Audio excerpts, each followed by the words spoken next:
I'm going to start with a premise. An axiom, really. That all social relations are power relations. And if that's the case, and it is, then let's explore the difficulties in navigating those waters through Ryan Coogler's Sinners.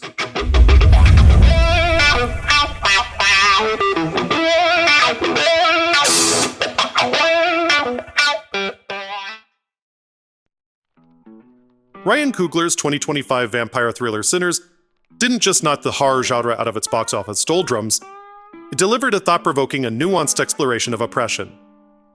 Set in a Mississippi juke joint under siege by a gang of vampires, the film may not break new ground in horror narratives, but its thematic depth is what sets it apart from the usual popcorn monster flick.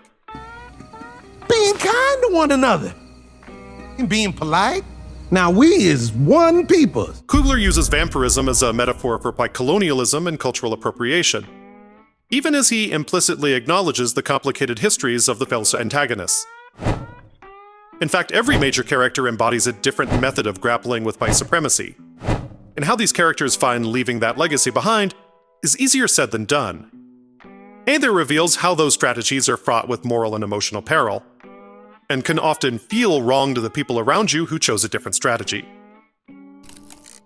As Coogler himself told the Griot, if you point a finger at someone and call them a sitter, you'd also have to point the finger back at yourself. This video contains spoilers, so consider watching the film first before you continue.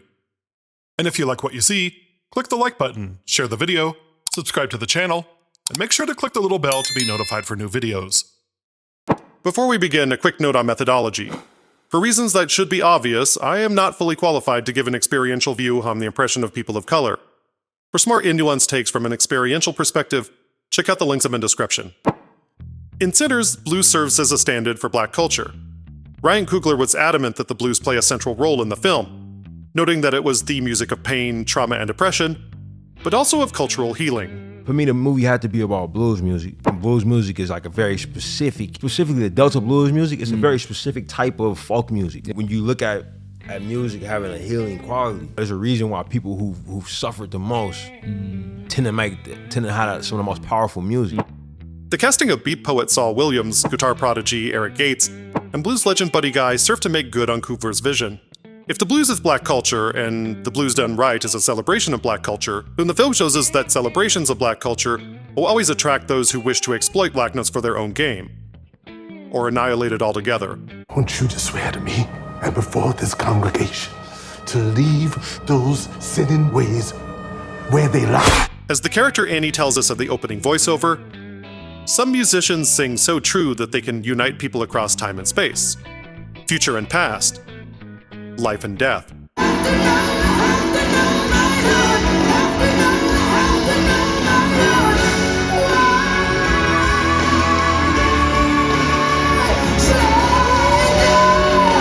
The film's central thesis then becomes a question. In a world steeped in white supremacy, how does one preserve their culture without falling into exploitation? The characters and sitters are only able to move laterally. Every action that they take leaves them in the same moral and psychological trap. This is how oppressive social structures maintain their power and create a sense of despair.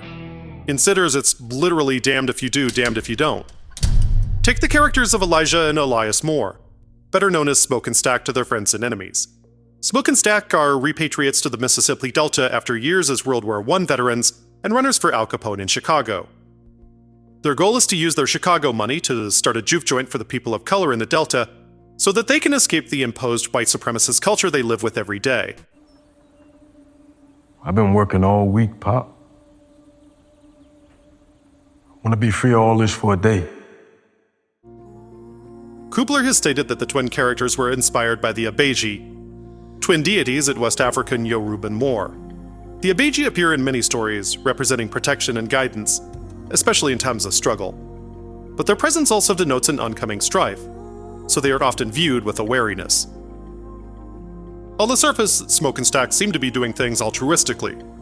They use their Chicago money to buy an old sawmill from an inveterate racist named Hogwood, thus reclaiming a patch of land their ancestors worked on. More time I spend with y'all, the less sure I am you boys are serious about it. Ain't no boys here. I'm just grown men.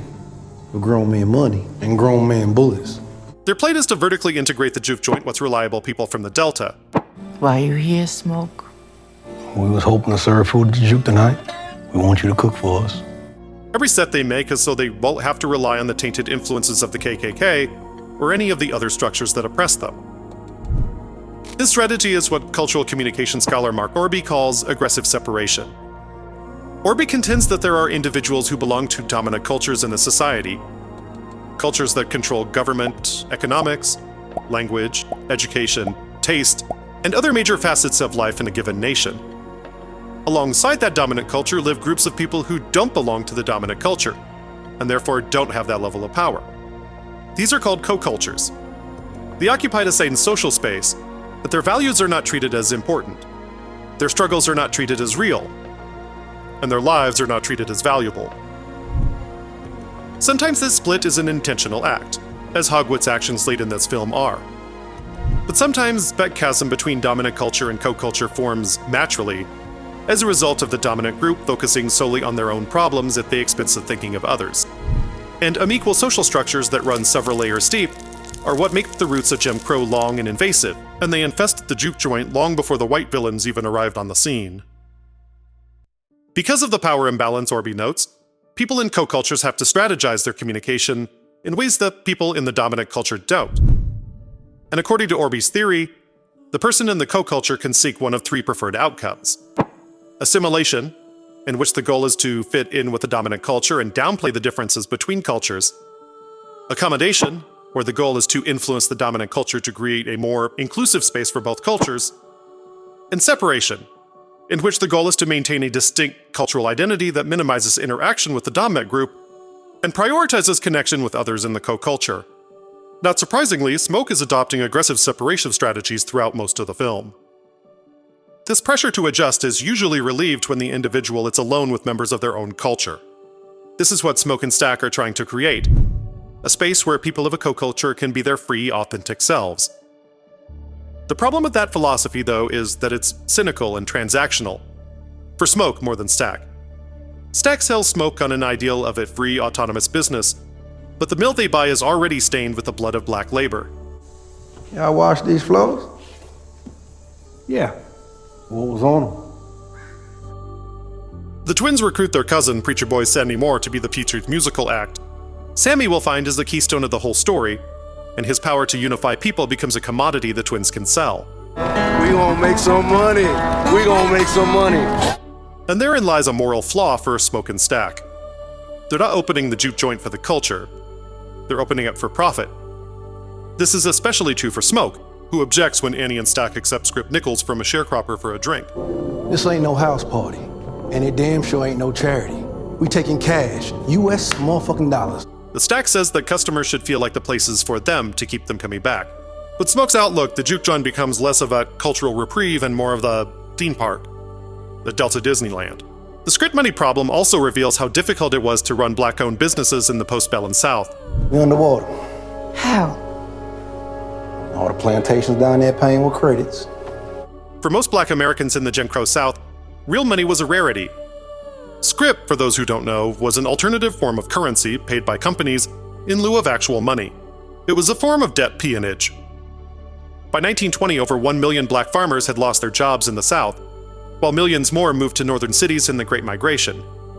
Those who remained were often trapped in an exploitative system. In 1910, for example, less than 16,000 farms in Georgia were operated by black owners, while over 106,000 were worked by black tenants and sharecroppers. Because they were paid in scrip, which could only be used at the company stores, they were in a state of perpetual debt. This system had been a reality for many since the postbellum period, with around 75% of black people in the South working as sharecroppers or tenants by 1880. For all intents and purposes, companies had reinstituted slavery. One of the few exceptions is a town Smoke tells Sammie about, Mound Bayou, an autonomous black-owned town founded by former slaves in the Delta to be exactly what the juke joint was supposed to be, a haven from the wicked hand of Jim Crow. Mound Bayou was a booming town in the early half of the 20th century. The founders of the town put out a call to all young black men of entrepreneurial spirit, which led to the town being an attractive draw to a vibrant population, much like Austin, Boulder, and probably most famously Silicon Valley. Smoke says that he and Stack were chased out of the town by the mayor on account of their father's reputation, so even the haven wouldn't have them. With no solace in Mountain Bayou, Chicago being fool's gold, and the rest of the Delta being controlled by the Klan, the juke joint is all that is left for the twins. This is what leads Stack to send Mary out to find Remmick and see if his boasts about having real money are true. It shouldn't be lost on the viewer that Stack is going back in the Mountain Bayou model of black autonomy and sending a white passing woman out to a trio of white people to rescue the black-owned establishment with their money, and that's what causes the downfall. Of the two brothers, Stack is the idealist. He conceives of a better life and has no morals about how he's going to make that happen, and he embraces culture as something that is lived, not something that is owned. That's why he enjoys Remmick's rendition of Pick Poor Robin Clean and Sammie's Showstopper, while Smoke is more suspicious of both. And it's why he shows up in 1992 wearing Biggie's Coogie sweater, Wesley Snipes' sunglasses, and Bobby Brown's high-top fade. For Stack, the culture isn't culture unless it's culturate. Smoke, on the other hand, is a moral absolutist, who is quick to use violence to enforce his black and white worldview. It's no surprise, then, when Stack winds up in an in-between world, young and pretty forever but without the soul to enjoy it, while Smoke has to burn everything to the ground before he can find peace. Perhaps no character evokes as many complex emotions as Stack's paramour Mary, a biracial woman whose whiteness was a survival tool forced upon her. If Smoke and Stack represent aggressive separation from white culture, then Mary embodies a form of non-assertive assimilation. The very concept of passing requires adopting the look, manner, and language of the dominant culture. While we rarely see her interacting with white people, the film implies that she's not only surviving, but thriving in her new white passing life. The problem, however, is that Mary wasn't raised white, and that's not her avowed identity. She assimilated as a survival strategy, not out of shame for her heritage. To make matters worse, this was a decision that was forced on her by Stack, as she reveals in this heartbreaking exchange. Got you a rich white husband. Got you a farm. Now go home to it. Oh, that shit was your idea. I didn't want no white man. I didn't want to be white. I wanted to be with you. In fact, it's at least implied that Stack sold Mary, as he was pimping in Little Rock, and that's also where Mary settled down with the husband Stack arranged for her. In this way, her communication is never truly her own. She is constantly performing for a dominant audience, which makes genuine connection and authentic self-expression nearly impossible. Her story is a horror about the fundamental disconnect between a person's inner truth and the external oppressive forces that seek to define it. Caught between two races and two cultures, Mary exists in a liminal or in-between state. This makes her a figure of suspicion, the threat to the social order, because she doesn't fit neatly into any category. She is a walking contradiction, and as the film demonstrates, that liminality endangers everyone around her. And yet she does benefit from that perceived whiteness, and acts as though her personal identity as a black woman somehow erases those benefits. Instead, her choices reinforce white supremacy rather than challenging it, a form of internalized oppression where she becomes complicit in her own psychological subjugation. My mama's daddy was half black. He raised her to keep the Klan from killing her. The moral and psychological torment that Mary experiences stems from the chasm between her chosen identity and the identities that are assigned to her by the different worlds she inhabits. She is in a constant state of cognitive dissonance, forced to deny a part of herself for survival, while simultaneously being defined by others in ways that conflict with who she truly is. When she first approaches Stack at the train station, she does so with no care about the danger to both of them.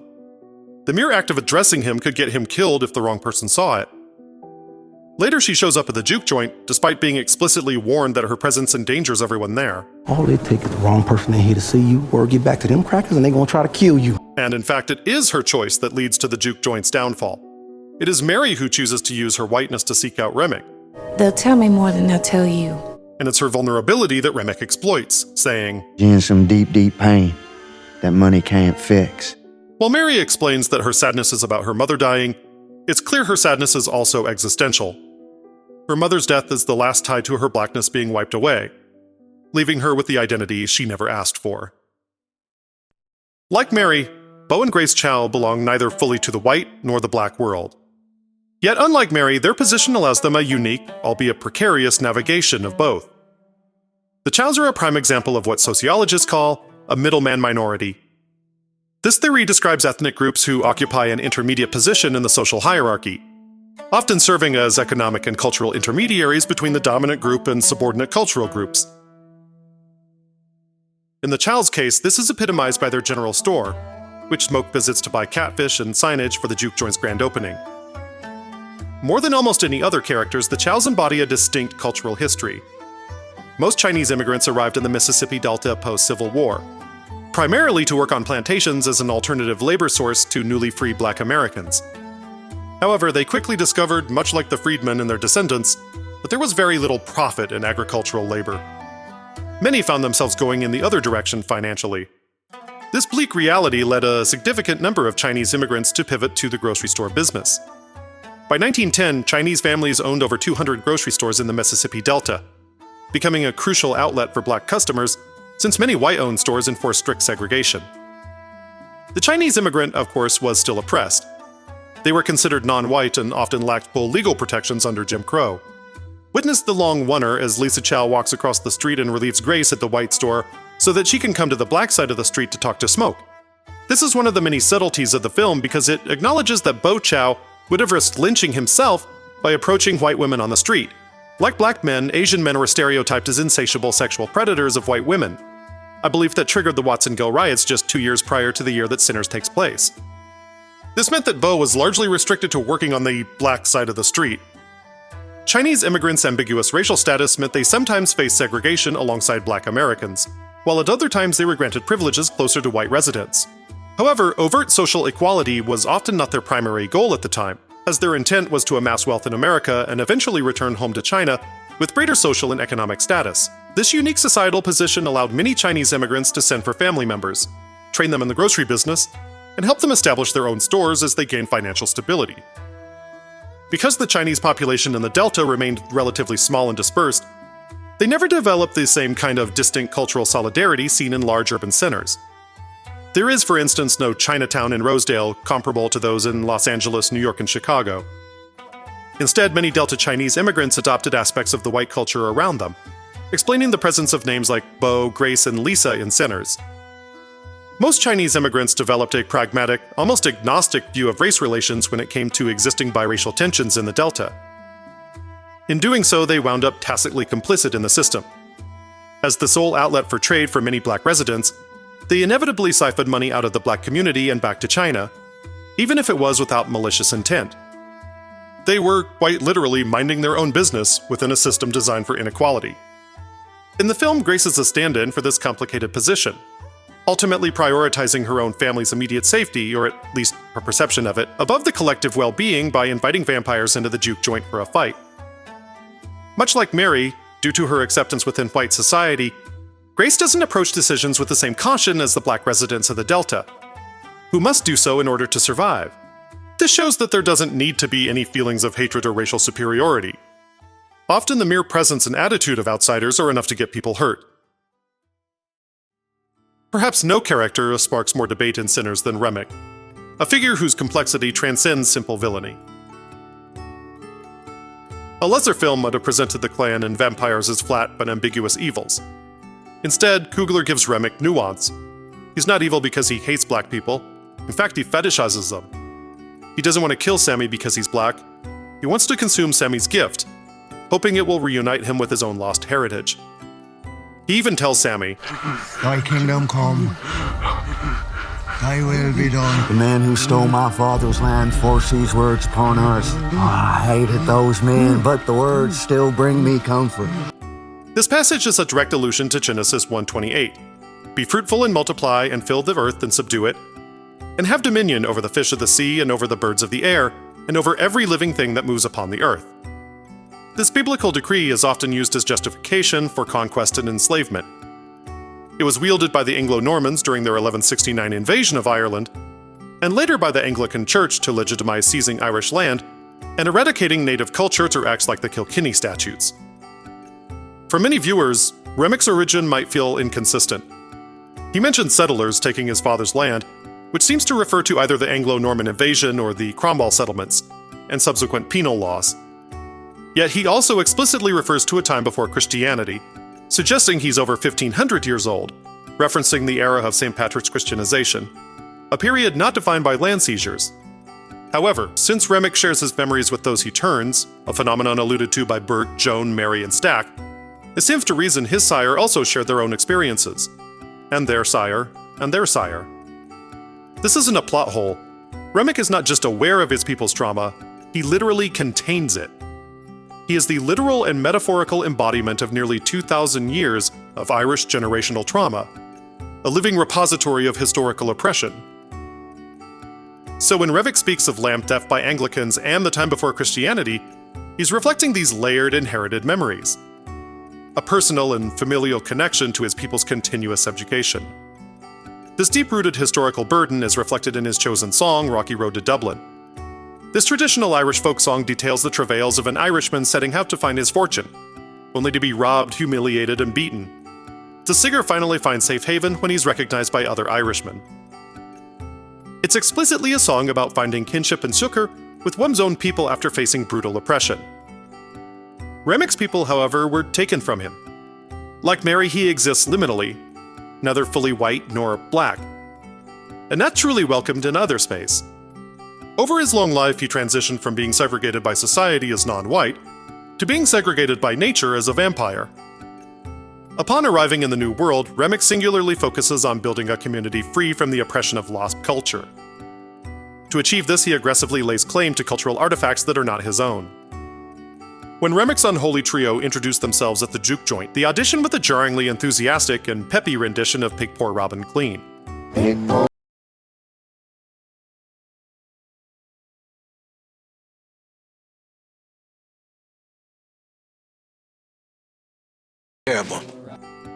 While one could dedicate an entire essay to the song choice, its significance here is stark.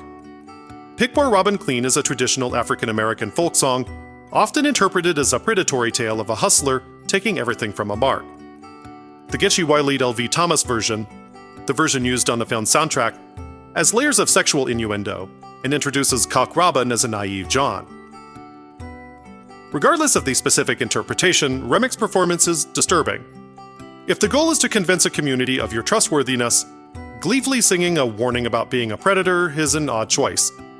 It's as though they understand the words, but not why their demeanor is off-putting. I have a much uglier word for it, sir. Misappropriation. Misappropriation is Remmick's signature. He siphons cultural aesthetics to fill the void of his own lost heritage. This makes him a unique kind of villain, one guilty of what educator and philosopher Paulo Freire would call lateral violence. It's a devastating example of how members of a co-culture, once themselves oppressed, can assimilate into a dominant culture by joining in on the oppression of others. Historically, Irish Americans, initially deemed non-white, eventually gain acceptance into whiteness by leveraging their European ancestry, and, tragically, by participating in anti-black racism. The ultimate cost of Remmick's vampiric fellowship is a flattening of identity. While its coven offers camaraderie, it demands the sacrifice of one's own humanity, be it black, white, biracial, or Asian. This trade-off is always central to vampire lore: eternal youth, power, and hedonism in exchange for one's humanity. In Sinners, this concept gains an even more unsettling dimension. Mary, trapped in a loveless marriage and mourning her mother, is ripe and vulnerable to become a bridge for this offer, and she might be the only one who could perceive a new racial identity as a positive escape, however perverse. But not all havens are created equal. Remmick's offer is a seemingly safe, colorblind society, in which the only community entry fee is erasure. This is not freedom. This is merely exchanging one form of predation for another. The minds of the people aren't being freed, they're being colonized. Contrast this with Smoke and Stack's vision of community. However cynical and self-serving the twins' venture might be, the juke joint represents a vibrant celebration of blackness, not its abandonment. This comparison reveals the hollowness of Remmick's colorblind vampirism. It premises kinship, yet true kinship is impossible without shared history. For the people of the Delta, their existing bonds are forged by the complex, lived experience of being people of color in America. But this existential void is all that Remmick knows. He clings to find comfort in the Lord's Prayer, even as he simultaneously dismisses the words as lies. This is his ultimate tragedy. He has internalized aspects of the very ideology he clings to despise, leading him to perpetuate a new form of the same violence. It makes him a product of his own historical trauma in the most destructive way imaginable.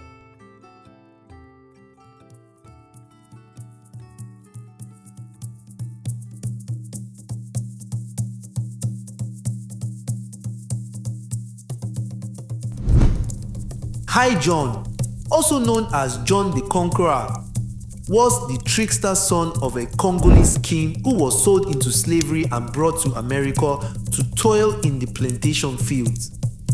John fell in love with the devil's daughter Lilith, so the devil offered him a deal, as the devil would do.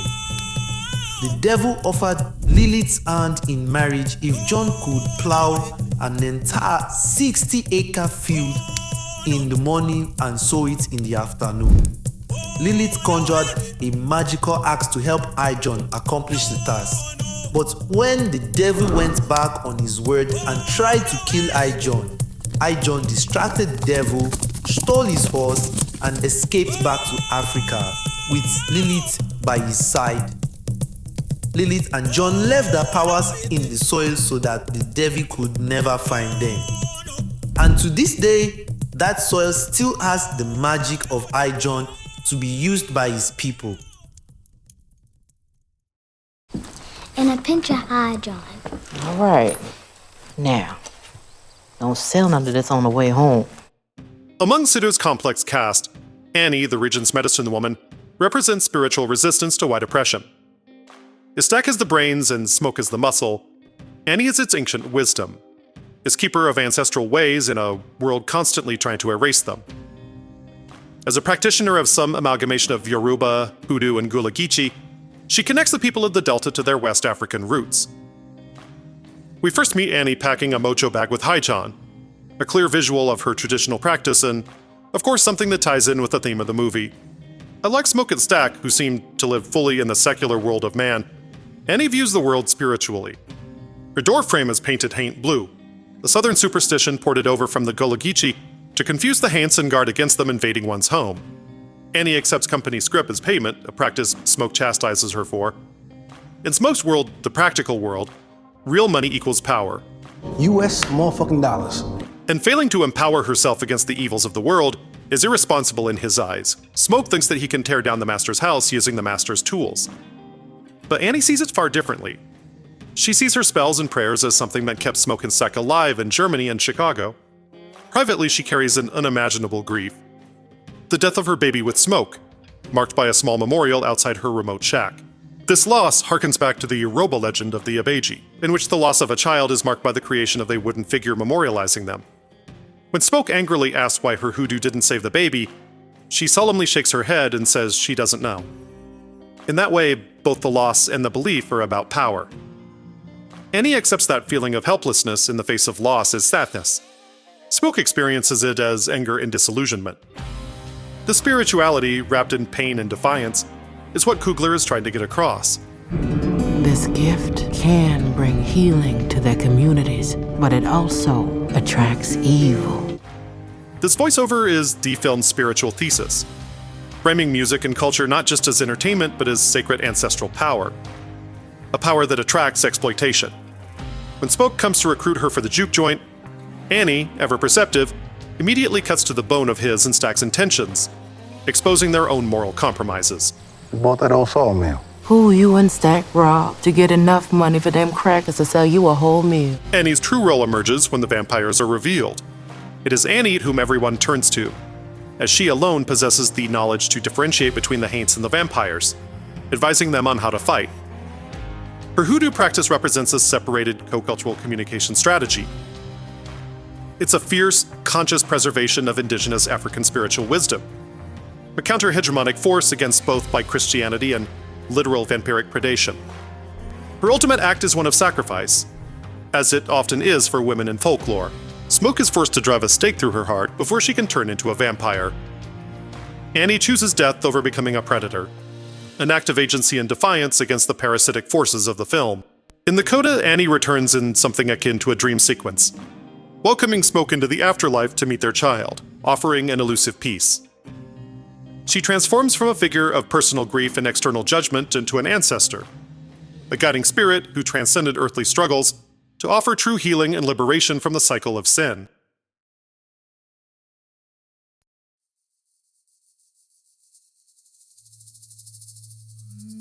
The Choctaw get a relatively short amount of screen time here, being the landkeepers who are hunting for Remmick. It is significant that Coogler chose the Choctaw specifically, although it is an easy choice from a historical standpoint. The Choctaws' history is interwoven with the Black, Irish, and white histories of the South, both before and after the war. Like many indigenous tribes, their history is fraught with both oppression and complicity. The Choctaw were one of the first tribes to acquiesce to American hegemony after the formation of the United States of America. Despite this, they were also the first tribe forcibly removed from their homeland and relocated to the Mid-South region, including Mississippi, in what is historically known as the Trail of Tears. That historical tragedy led to the Choctaws' sympathy for the Irish, who across the pond were getting hit with the Great Famine. Despite having few assets themselves and being less than a decade from removal, the Choctaw collected what is the modern-day equivalent of tens of thousands of dollars for the Irish. To this day, there remains a kinship between the Irish people and the Choctaw peoples based on this act of kindness. Other Choctaw relationships are more complex.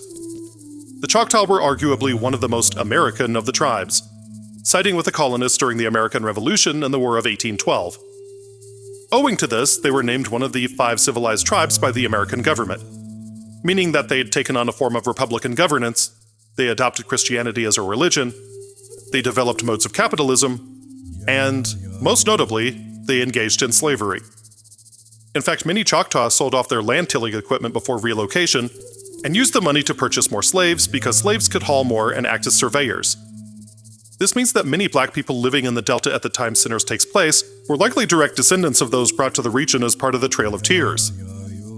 During the United States Civil War, the Choctaw and 4 other civilized tribes supported the Confederacy in the hopes that the Confederates would make good on their promise of creating a state specifically for the tribes. Perhaps not coincidentally on that count, Confederate President Jefferson Davis's older brother, Joseph E. Davis, was a plantation owner in the Mississippi Delta. And after the Civil War, the elder Davis sold his plantation to his longtime slave, Benjamin Montgomery. The plantation became a small township named Davis Bend, but it soon fell on hard times thanks to uncertainty in the post-war cotton economy and threats from the local white Mississippians. Montgomery's son would later take Benjamin's ideals and money saved from working at their local general store and found his own township, Mound Bayou.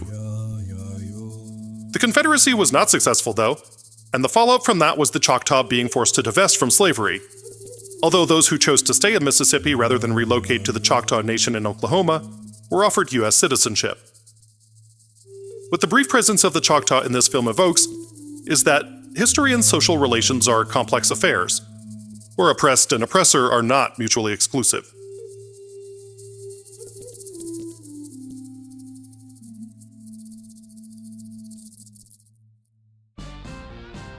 One would assume that preacher boy Sammie Moore, a pastor's son, would be the last person labeled a sinner. Yet, in Sinners, he embodies the film's central moral conundrum. All of the other characters have made choices about who they are going to be in life, and simply react to the world thrust upon them. Sammie is the only one left who still has to decide how he's going to live in the world. Sammie is the soul of the juke joint. He embodies the ability Annie spoke about in the opening. His music holds the power to unify a fractured community. But as Annie also warns, such power inevitably attracts evil, transforming it into a commodity. SmokeStack intend to sell it, Remmick seeks to exploit it, Perline is seduced by it, and Sammie's own father wants to squash it. Smoke, echoing Stack's decision-making for Mary, demands Sammie abandon music for the church. Coogler's decision to intercut scenes subtly reveals Smoke's fear that Sammie is repeating their own father's tragic path.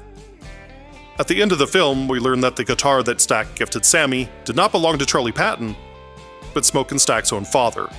Charlie Patton. Boy, told you that, Stack? Lying son of a bitch. That's our daddy guitar. So Sammie finds himself torn. The church and the vision of a black-owned haven like Mound Bayou offer the comfort of his people and the rigid structure of the Protestant work ethic that rejected Smoke and Stack. But his Delta Slim informs him before his show-stopping performance. Blues wasn't forced on us like that religion. No, sir. We brought this with us from home. Sinners features many characters, each with their own tribulations. But at its heart, it is about Sammie's choice on how to be a black man in a white man's world. He lacks Mary's and Remmick's option to pass or enculturate into whiteness. His choice is clear. Either wrap himself in the religious fabric woven by white men, or embrace the freedom and healing offered by the blues. With this here ritual, we heal our people, and we be free. Sammie stands at a true spiritual crossroads. This directly echoes the legend of Robert Johnson, the bluesman who mythically sold his soul to the devil at a Mississippi crossroads for unparalleled musical genius. That real-life crossroads just happens to be a stone's throw from the Clarksdale train station, the exact spot where Stack and Sammie pick up Delta Slim. And it's now the site of one of the most famous blues museums in the South. This is Sammie being given a Faustian bargain, a trade he ultimately refuses to make with either Remmick or his father. Both offer essentially the same exchange: give up his artistic freedom for the comfort and power of stability within a white-created system. What often gets missed in this choice is the sheer scope of what hangs in the balance. During that show-stopping cinematic homage to Ernie Barnes' Sugar Shack, the future of black culture itself, the Bootsy Collins, Jimi Hendrix-style guitarist played by Eric Gates, the record-scratching DJs, the Seawalkers, the Jukers, and the Harlem Shakers, depend on the blues being carried forward. If the Remmicks and the Jedediahs of the world are successful, there will be no Sammies to sing that legacy, and the future goes away. I'm tripping, I'm sliding, I'm riding through the back like... It's a cultural grandfather paradox. It can't just be about reliving the past. There must be a future to look forward to. Despite their aggravation and criticism of each other, the characters of sinners who live alongside a white supremacist system find themselves with a false dilemma throughout the film. And in the end, most of them are consumed by it. No, everybody in this movie is using their advantage to survive in these awful conditions. Everybody. A Morton's fork is a rhetorical term for a choice where the outcome ultimately leads to the same conclusion, regardless of the option one picks. I said earlier that Stack and Mary's plan to go to the white people to save black culture is the catalyst for the vampire onslaught, but as Ryan Coogler points out, if Remmick and his new friends never enter the narrative, the people at the juke joint are still massacred by the KKK. Whether the characters try to assimilate to the dominant culture, offer accommodations, or separate entirely, the roads all lead to the same conclusion: the creeping annihilation of a culture. Smoke died burning the KKK to the ground, Stack and Mary passively assimilated while displaying their culture through their forever bodies, Delta Slim prostrated his dignity for white men in order to enculturate, and then crawled into a bottle to hide after his friend was tortured, mutilated, and lynched. The Chows played both sides until colonialism came for them too. And Annie removed herself completely from white society to serve her community, only to be cannibalized by those closest to her. There is no ally in this film, no white savior, no champion of the little guy who is betraying his privilege because of a belief in some higher moral purpose. There is only the gaping maw of white supremacy that putrefies everything it touches. The only answer then, according to sinners, is to unapologetically embrace authentic identity in the face of that, regardless of the consequences. And there will be consequences. And in embracing that authenticity, there will be pockets, moments, slivers of pure freedom. And it's important to acknowledge and embrace them where you can. After all, a man standing still on the corner is doing nothing. A man standing still in a raging river is resisting. Stay cool, stay safe, wash your hands, return your shopping carts, make good choices, and I'll see you next time.